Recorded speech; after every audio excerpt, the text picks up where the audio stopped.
Hello my lovelies, and welcome back to Allotment of the Dead. You'll find me sitting here behind a lovely borage plant. Borage is a plant that tends to be able to survive no matter where you plant it.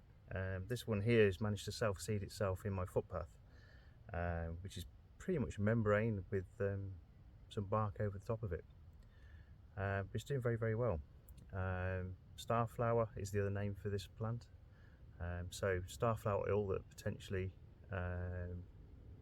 all the lady folk out there will probably be taken for things like hormone imbalances and that sort of thing.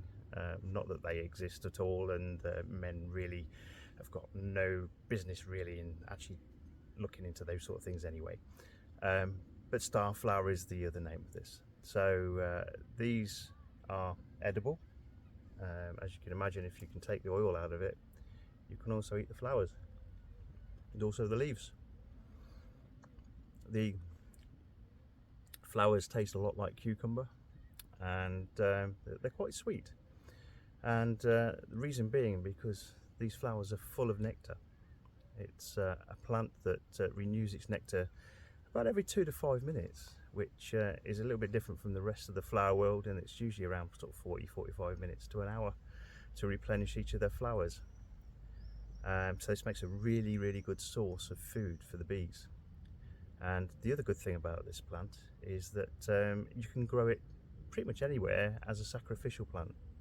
So those beans and things that you want to grow and you want to keep the black flies away from, you can plant a few of these next to it, and the black flies will beneficially, or they'll actually really go for these plants instead of your beans, because they taste better.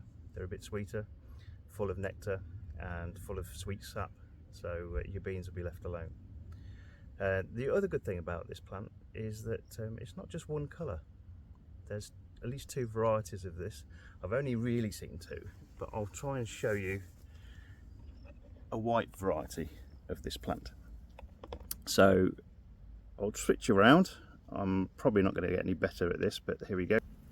Okay, so we'll go and find a white version of this plant.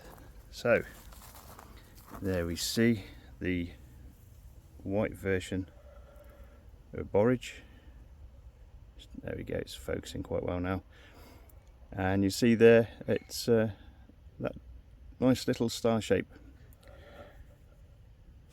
And again, flowers are edible, the leaves are edible, and you wouldn't do wrong if you really planted a few of these in your garden. Keep the bees in, keep the pollinators in, and keep your plants happy. So I'll leave it there for today. Thanks very much and have a great day.